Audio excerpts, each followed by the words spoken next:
শুভ দুপুর। আজকে জানুয়ারি 9 তারিখ 2025 সাল। এখন চট্টগ্রাম বাংলাদেশ থেকে বলছি। এখন দুপুর প্রায় 2:15।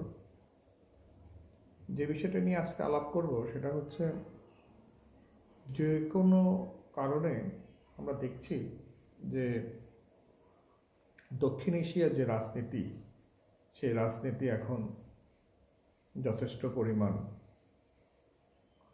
একটা যা বলে সংকটের মধ্য দিয়ে যাচ্ছে। ভারত পাকিস্তান আগের থেকেই সমস্যা ছিল, চীন ভারত সমস্যা ছিল।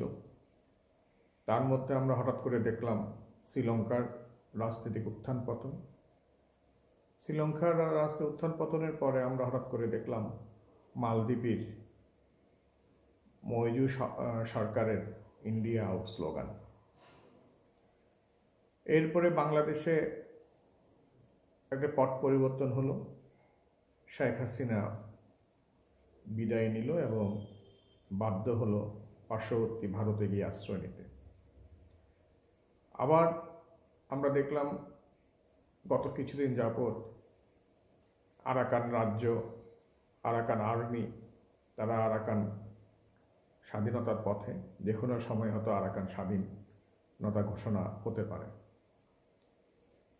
এই সবগুলোর মধ্য দিয়ে শুরু হলো ভারতের 7 সিস্টারে, মণিপুর, মিজোরাম, অরুণাচলে সংঘাত। এবং আমরা দেখলাম চীনের একটি আর্মির অংশ অরুণাচলের অনেকটা দখল করে নেওয়া, 3টি শহর তারা দখল করে নিয়েছে। এবং যে অংশটা যে চিকেন নেক করিডোর জন্য খুবই গুরুত্বপূর্ণ। এর মধ্যে যে বিষয়টা বহুদিন ধরে চলছিল সেটা হচ্ছে আফগানিস্তানের সাথে পাকিস্তানের একটা টানাপোড়েন, সম্পর্কে টানাপোড়েন। পাকিস্তান এবং আফগানিস্তানের সম্পর্কে টানাপোড়েনে ভারত যথেষ্ট পরিমাণভাবে আফগানিস্তানকে সহযোগিতা করছিল এবং চাইছিল আফগানিস্তান পাকিস্তানের সাথে সংঘাতে জড়িয়ে পড়ুক। আমি একটি প্রবন্ধ লিখেছি, সেটা হচ্ছে পাকিস্তান আফগানিস্তান যুদ্ধ, দক্ষিণ এশিয়ার ভূ রাজনীতিতে অস্থিরতা। এটি বাংলাদেশের ভোরের কাগজ, খোলা কাগজ, মানব কণ্ঠ, আলোকিত বাংলাদেশ সহ বিভিন্ন পত্রিকায় প্রকাশিত হয়েছে। আজকে আমি সেই প্রবন্ধ থেকে কিছু আলোকপাত করছি। আসুন আমরা মূল আলোচনায় ফিরে যাই। আফগানিস্তান পাকিস্তান যুদ্ধ এবং দক্ষিণ এশিয়ার ভূ রাজনীতিতে অস্থিরতা। পাকিস্তান আফগানিস্তানের বিমান হামলা করেছে এবং এই বিমান হামলার পরে পাকিস্তান আফগানিস্তানের মধ্যে উত্তেজনা বেড়ে গেছে। পাকিস্তান একসময় আফগানিস্তানে তালেবানদের বন্ধু ছিল, এখন তাদের সম্পর্ক আন্তঃসীমান্ত সহিংসতার উদ্বেগজনক হয়ে উঠেছে। আফগানিস্তানের অভ্যন্তরে পাকিস্তানি যুদ্ধ বিমান হামলা উত্তেজনাকে তীব্র করেছে। তালেবানেরা বেশ কয়েকজন শীর্ষ জঙ্গি পাকিস্তানে বিমান হামলায় মারা গেছে। আর পাল্টা সীমান্ত জেলায় 16 জন পাকিস্তানি সামরিক সদস্য তালেবানদের অতর্কিত হামলায় হত্যা হয়েছে।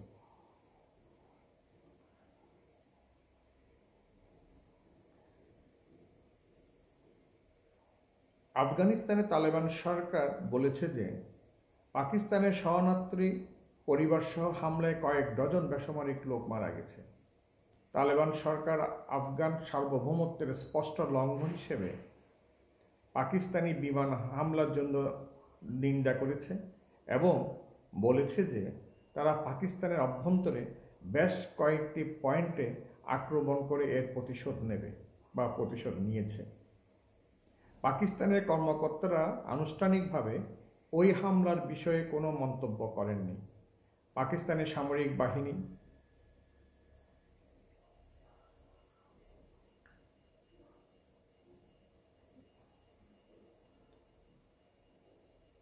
পাকিস্তানের কর্মকর্তারা আনুষ্ঠানিকভাবে ওই বিষয়ের হামলার কোনো মন্তব্য করেনি।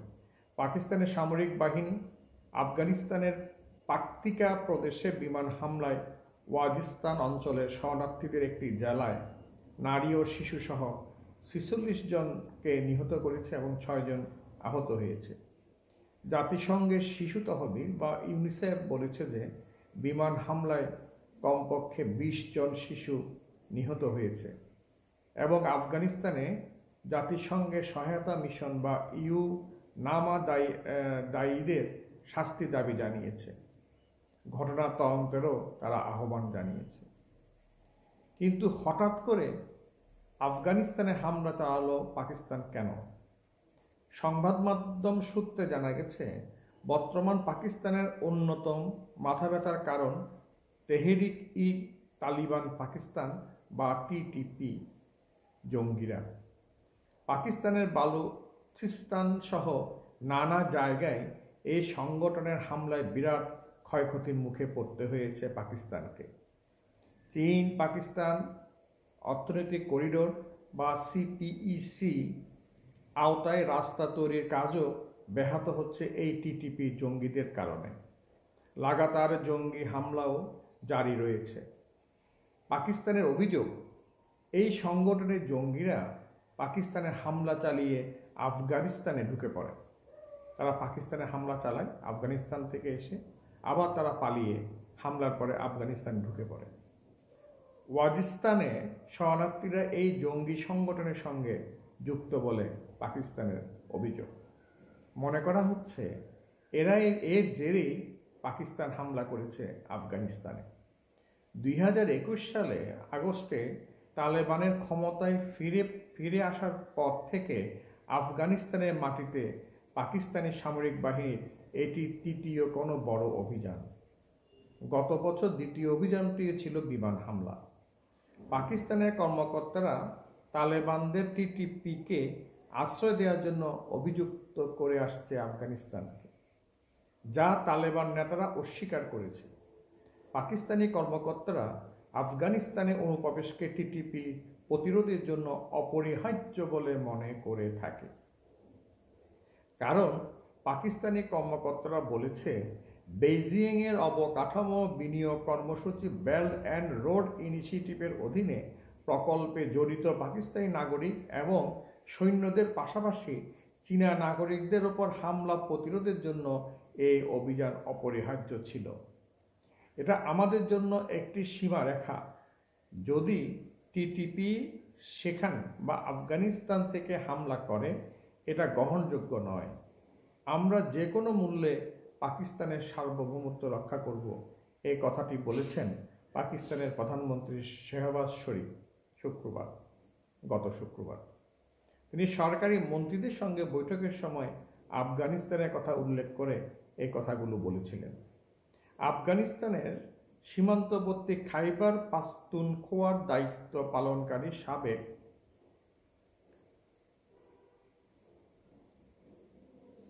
সাবেক senior police officer Syed Akhtar Ali Shah বলেছেন, পাকিস্তানে রাষ্ট্রের বিরুদ্ধে রক্তক্ষয়ী অভিযান চালানোর ফলে তালেবানদের আক্রমণে বৃদ্ধি উভয় দেশের নেতাদের উপর ব্যাপক চাপ সৃষ্টি করেছে। কারণ পাকিস্তানের সরকারকে অবশ্যই তার জনগণকে দেখাতে হবে যে তারা আক্রমণের প্রতিক্রিয়া জানাতে সক্ষম। এমনকি পাকিস্তানের দুর্বল শাসন, একাধিক সংকটের মুখোমুখি এবং অর্থনৈতিক সীমাবদ্ধ থাকার পরেও সন্ত্রাসবাদের বিরুদ্ধে লড়াই তাকে করতে হচ্ছে। ২০২৩ সালের সেপ্টেম্বরে একটি সীমান্ত চৌকিতে তালেবানের হামলার পর পাকিস্তান আফগানদের ওপর আক্রমণ করে এবং ৮ লাখেরও বেশি লোককে আফগানিস্তানে পুশব্যাক করে।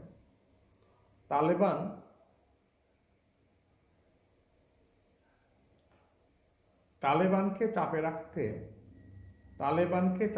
চাপ দিতে পাকিস্তান স্থল বিশিষ্ট এই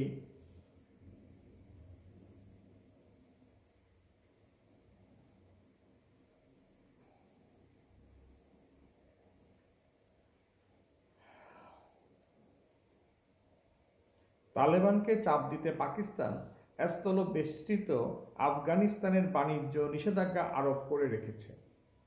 কারণ আপনারা জানেন যে আফগানিস্তানের চারিপাশে হচ্ছে পাকিস্তান, সুতরাং পাকিস্তানের মধ্য দিয়ে আফগানিস্তানের বাণিজ্য বিভিন্ন কিছু আমদানি রপ্তানি হয়ে থাকে।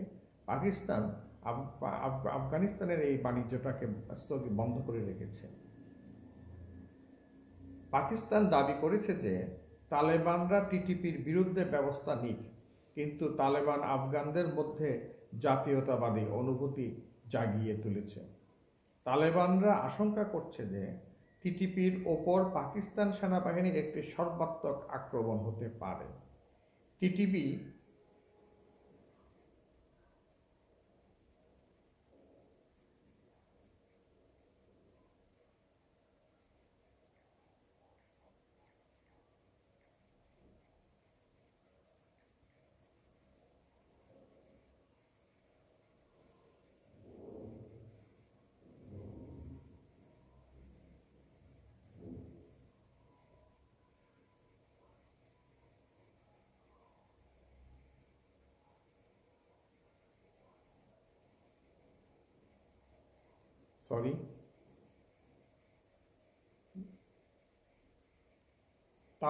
তালেবানরা আশঙ্কা করছে যে টিটিপির উপর পাকিস্তানের সেনাবাহিনী একটি সর্বাত্মক আক্রমণ হতে পারে।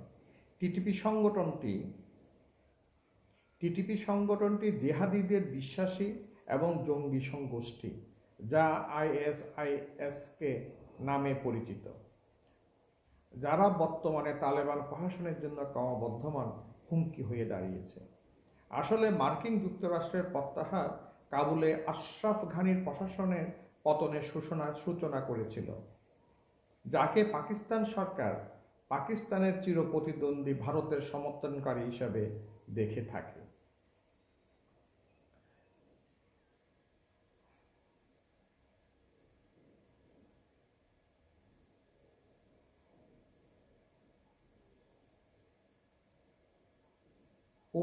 উপরন্তু পাকিস্তান আশাবাদী ছিল যে নতুন তালেবান শাসন টিটিপির লাগাম টেনে ধরবে। তারা আশা করেছিল যে তালেবানরা মার্কিন নেতৃত্বাধীন যুদ্ধের সময় পাকিস্তানকে যে গোপনে সমর্থন করেছিল, তার জন্য তালেবানরা পাকিস্তানের পক্ষে থাকবে। তবে তালেবানরা তা না করে জঙ্গি গোষ্ঠী টিটিপিকে পুনর্জীবিত করেছে, যাদের জন্য এই টিটিপির প্রায় ৬,০০০ যোদ্ধা বর্তমানে রয়েছে। তালেবানরা আফগানিস্তান দখলের সময় মার্কিন তৈরি উন্নত অস্ত্র এবং আফগান কারাগার থেকে শত শত যোদ্ধাকে তারা পেয়েছে। বর্তমানে টিটিপি পাকিস্তানের নিরাপত্তা এবং পুলিশ বাহিনীকে লক্ষ্য করে পাকিস্তানের অভ্যন্তরে আক্রমণ আরও বাড়িয়ে তুলেছে। পাকিস্তানের রাজধানী ইসলামাবাদের centre for research and security strategy বলেছে, টিটিপি পাকিস্তানে ৪৪৪টি সন্ত্রাসী হামলা করেছে, যাতে ১,৬১২ জন নিহত হয়েছে। তবে দুই দেশ পাকিস্তান আফগানিস্তান সম্পর্ক উন্নয়নের চেষ্টার কিছু পদক্ষেপ নিয়েছে। সর্বশেষ বিমান হামলার একই দিনে একজন নবনিযুক্ত পাকিস্তানের বিশেষ দূত মোহাম্মদ সাদিক, স্বরাষ্ট্রমন্ত্রী সিরাজউদ্দিন হাক্কানি এবং পররাষ্ট্রমন্ত্রী আমির খান মুতাকি সহ শীর্ষ তালেবান কর্মকর্তাদের সঙ্গে কাবুলে বৈঠক করেছেন।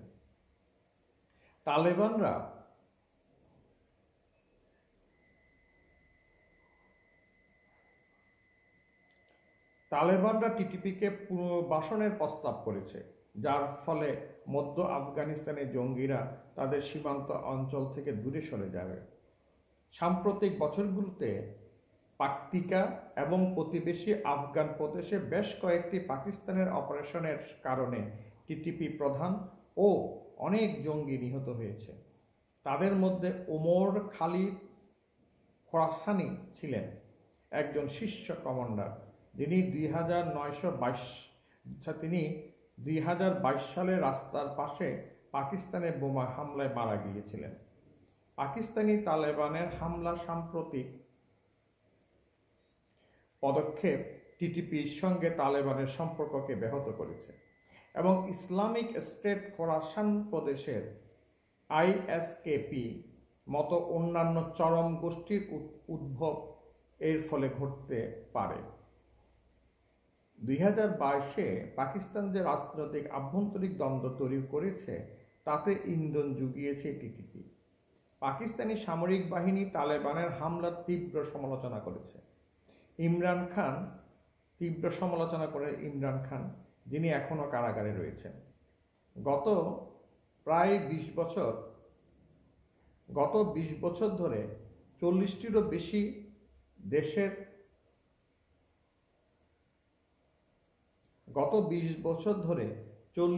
বেশি দেশে মার্কিন নেতৃত্বাধীন জোটের সঙ্গে আফগান তালেবানরা লড়াই করেছিল। সেই সময়কালে তালেবান নেতারা এবং যোদ্ধারা আফগানিস্তানের সীমান্তবর্তী অঞ্চল জুড়ে পাকিস্তানের অভ্যন্তরে আশ্রয় নিয়েছিল, যেমন কোয়েটা, পেশোয়ারা এবং পরে করাচিতে। অনেক তালেবান নেতা এবং অনেক যোদ্ধা দারুল উলুম হাক্কানি সহ পাকিস্তানের ইসলামিক ধর্মীয় বিশ্ববিদ্যালয়ের থেকে স্নাতক ডিগ্রি লাভ করেছে, যেখানে তালেবান আন্দোলনের প্রতিষ্ঠাতা মোল্লা মোহাম্মদ ওমরও পাকিস্তানে পড়াশোনা করেছেন।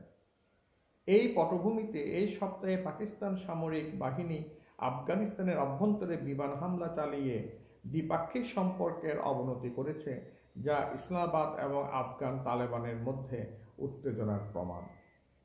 তালেবানরা পাকিস্তানের সঙ্গে আফগানিস্তানের সীমান্ত এলাকায় টিটিপি নেতাদের বিরুদ্ধে ব্যবস্থা নেওয়ার দাবি মেনে নেবে না, কারণ তালেবানরা জানে এই ধরনের পদক্ষেপ টিটিপির সঙ্গে তালেবানের সম্পর্ককে ব্যাহত করবে এবং ইসলামিক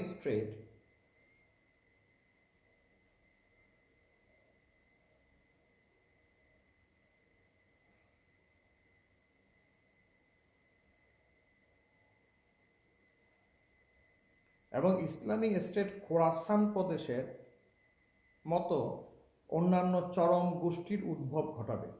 পাকিস্তানি সেনাবাহিনী সম্ভবত আফগান ভূখণ্ডে বোমাবর্ষণ চালিয়ে যাবে, কারণ তারা জানে এতে শুধু সামান্য রাজনৈতিক নিন্দার সম্মুখীন তারা হবে, এর বিষয় কিছু নয়। তারা যদি পাকিস্তান আফগানিস্তানে কন্টিনিউয়াসলি বোমা হামলা চালিয়ে যায়, তাহলে পাকিস্তানের বিরুদ্ধে কেউ অ্যাকশন নেবে না, বরঞ্চ কিছু আন্তর্জাতিক নিন্দা হতে পারে বলে মনে করে, কারণ পাকিস্তান জানে তাদের সাথে আছে আমেরিকা। কারণ পাকিস্তানি সেনাবাহিনী দেশের নিরাপত্তায় বেলুচিস্তানে চীনের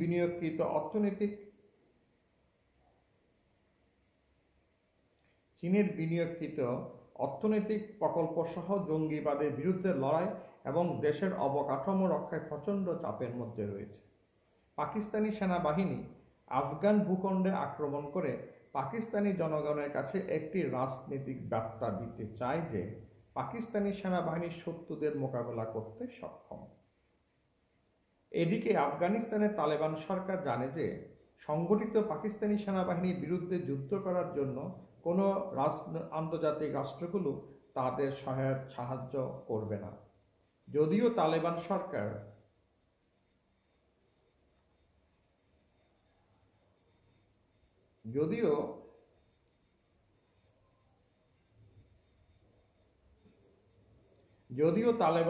তালেবান নেতারা প্রতিশোধ নেওয়ার শপথ করেছে, তবে এটা স্পষ্ট নয় যে তারা কিভাবে সামরিকভাবে শক্তিশালী পাকিস্তানের বিরুদ্ধে তাদের প্রতিশোধ নেবে বা তাদের কৌশল কি।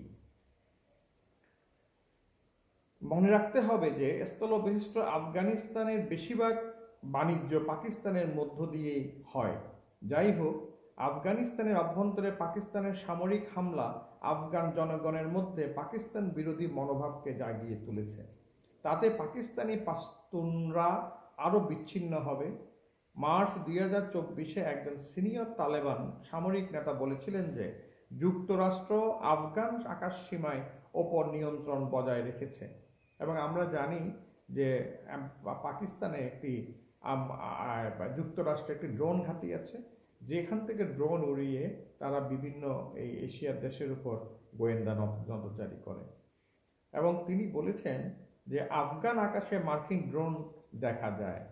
তবে আফগানিস্তানে পাকিস্তানের বিশেষ প্রতিনিধি মোহাম্মদ সাদিক কাবুলে সিনিয়র আফগান কর্মকর্তাদের সঙ্গে দেখা করার সময় সর্বশেষ বিমান হামলাটি ঘটে। এমনকি খুব হাস্যকর, যখন পাকিস্তান আফগানিস্তানের উচ্চ পর্যায়ের বৈঠক চলছে তখনই পাকিস্তান আফগানিস্তানে বিমান হামলা করে।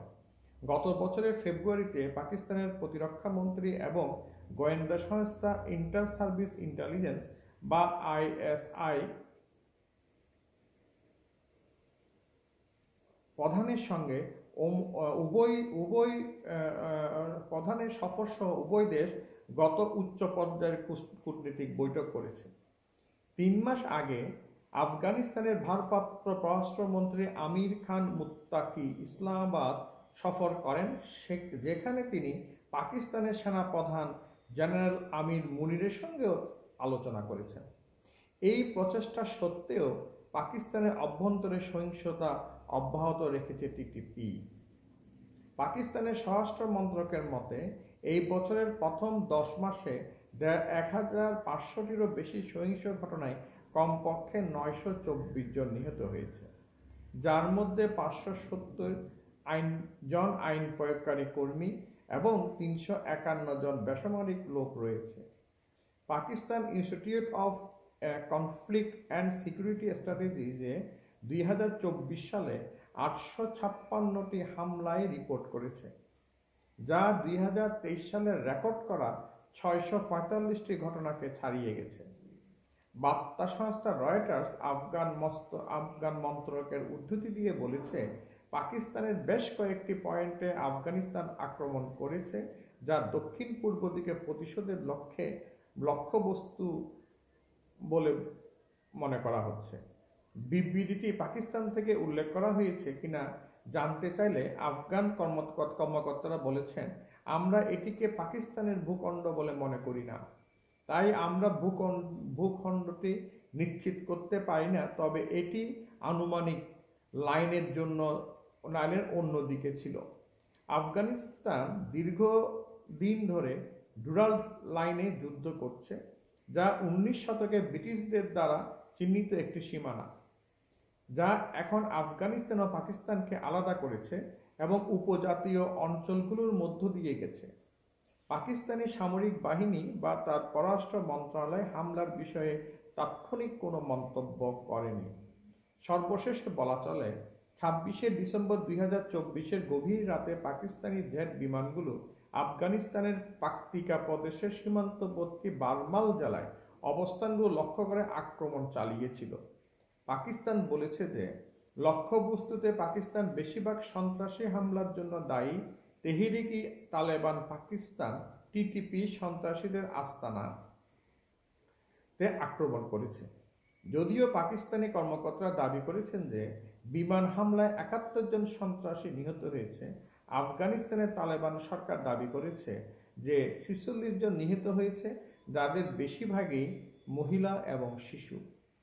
ক্ষতিগ্রস্তদের বিষয়ে ভিন্ন ভিন্ন দাবির সত্যতা এখনও নিশ্চিত করা যায় নাই, তবে আফগানিস্তানের জাতিসংঘের মিশন UNAMA তালেবান সরকারের বেসামরিক হতাহতের দাবিকে সমর্থন করেছে, যার মধ্যে নারী ও শিশু রয়েছে। আক্রমণগুলোর কারণে আফগানিস্তানের তালেবান সরকার পাকিস্তানি কূটনীতিকদের কাছে তীব্র নিন্দা জানিয়েছে। এরপরে 28শে ডিসেম্বর পাকিস্তান ও আফগানিস্তান নিরাপত্তা বাহিনীর মধ্যে সীমান্তে সংঘর্ষ শুরু হয়। যদিও সীমান্তের পরিস্থিতি পরবর্তীতে উত্তপ্ত হয়ে ওঠে, টিটিপি পাকিস্তানের সন্ত্রাসী হামলা চালিয়ে যাওয়ায় উত্তেজনা আরও বৃদ্ধি পায়। বেশ হাস্যকর বিষয় হলো, যেটা সবচেয়ে গুরুত্বপূর্ণ হাস্যকর বিষয়, তা হলো যখন সর্বশেষ বিমান হামলা এমন সময়ে হয়েছিল যখন আফগানিস্তানের জন্য সম্প্রতি পুনঃনিযুক্ত বিশেষ প্রতিনিধি মোহাম্মদ সাদিকের নেতৃত্বে একটি পাকিস্তানি প্রতিনিধি দল কাবুলে ছিল। হামলার সময় প্রতিনিধি দলটি তালেবানের পররাষ্ট্রমন্ত্রী আমির খান মুত্তাকি, স্বরাষ্ট্রমন্ত্রী সিরাজউদ্দিন হাক্কানি ও শিল্প ও বাণিজ্য মন্ত্রী নুরুল আজিজের সঙ্গে বৈঠক করছিল। এমনকি পরের দিনই প্রতিনিধি দলটি তালেবানের রাজনৈতিক বিষয়ক উপপ্রধানমন্ত্রী মৌলভী আব্দুল কবিরের সঙ্গে তার নির্বাচিত বৈঠকে গিয়েছিলেন। আর তখন যে সময় পাকিস্তানি একটি প্রতিনিধি দল কাবুলে মিটিং করছে, সে সময় পাকিস্তান আবার বিমান হামলাও চালাচ্ছে। এদিকে আফগানিস্তানের মাটিতে পাকিস্তানের বিমান হামলার নিন্দা করে ভারত জানালো, আভ্যন্তরীণ ব্যর্থতার দায় এভাবেই প্রতিবেশী দেশগুলোর উপর চাপিয়ে দেয় ইসলামাবাদ। সোমবার বিদেশ মন্ত্রকের মুখপাত্র রণধীর জয়সওয়াল এক প্রসঙ্গে সংবাদ মাধ্যমে জানান, আফগানিস্তানের হামলার বিষয়টি আমরা সংবাদ মাধ্যমে দেখেছি। কিভাবে মহিলা, শিশু কাউকেই রেহাত করা হয়নি। বহু অমূল্য জীবন ধ্বংস হয়ে গেছে। নিরীহ জনগণের উপর হামলা আমরা সর্বাত্মকরণের নিন্দা করি। নিজেদের আভ্যন্তরীণ গাফিলতির দায় প্রতিবেশী দেশগুলোর উপর চাপানো পাকিস্তানের বহু পুরনো অভ্যাস। এই প্রসঙ্গে আফগান মুখপাত্র কি বলেছেন সেটিও আমরা নজর রাখছি। এটি বলেছে ভারত। সর্বশেষে যেটি বলতে চাই সেটা হচ্ছে দক্ষিণ এশিয়ার এই অঞ্চলটি নিয়ে, বিশেষ করে পাকিস্তান, ভারত, বাংলাদেশ, আরাকান, মালদ্বীপ, শ্রীলঙ্কা এবং চীন নিয়ে একটি গভীর ষড়যন্ত্র শুরু হয়ে গেছে। আপনারা লক্ষ্য করবেন যে আমি আরেকটি প্রবন্ধ লিখেছি, এটি আজকে হয়তো বিভিন্ন পত্রিকায় আসতে পারে। সেটি হলো, ডোনাল্ড ট্রাম্প ক্ষমতায় আসার আগেই উনি গত 2 দিনে যে বক্তব্যগুলো দিয়েছে তাতে উনি পানামা খাল দাবি করেছে, গ্রিনল্যান্ড উনি কিনে ফেলার জন্য ওনার ছেলেকে পাঠিয়েছে, কানাডাকে উনি অঙ্গরাজ্য বলছেন, এবং এইসবের মধ্য দিয়ে পৃথিবীর মানচিত্রের একটি অদল বদল হওয়ার সম্ভাবনা দেখা দিচ্ছে। এবং ট্রাম্পের এইসব কারণে ইউরোপীয় ইউনিয়নের দেশসহ বিশ্বের অনেক রাষ্ট্রগুলো এখন বিভিন্ন আতঙ্ক বোধ করছে। তার মধ্যে থাইল্যান্ডের কিছু অংশ, ভারতের 7 সিস্টার, বাংলাদেশের পার্বত্য অঞ্চল এবং আরাকান নিয়ে একটি স্বাধীন খ্রিস্টান রাজ্য গঠনের প্রক্রিয়াতে আছে মার্কিন সরকার। এটা এখন খুব সুস্পষ্টভাবে প্রতিবান হচ্ছে। এই সবগুলোর কারণে আফগানিস্তানের সাথে পাকিস্তানের যুদ্ধ, আফগানিস্তানকে ভারতের সাপোর্ট, আবার শেখ হাসিনা সরকার চলে যাওয়ার পরে বর্তমান যে অন্তর্বর্তী সরকারের প্রতি পাকিস্তানের সমর্থন, আবার চীন পাকিস্তান সম্পর্ক, আবার চীনকে মোকাবেলা করার জন্য মার্কিন পদক্ষেপ, এই সব বিষয়ে নিয়ে এটি বলা যায় এই এশিয়ার এই অঞ্চলটা, বিশেষ করে চীন, শ্রীলঙ্কা, মালদ্বীপ, নেপাল, পাকিস্তান, ভারত, বাংলাদেশ এবং মায়ানমার, এই অংশটির মানচিত্র হয়তোবা অতি সত্বর পরিবর্তিত হতে পারে এবং 2027 সালের মধ্যে আমরা হয়তো অনেক ধরনের এই আন্তঃরাষ্ট্রীয় সমস্যার সম্মুখীন আমরা হব। অসংখ্য ধন্যবাদ।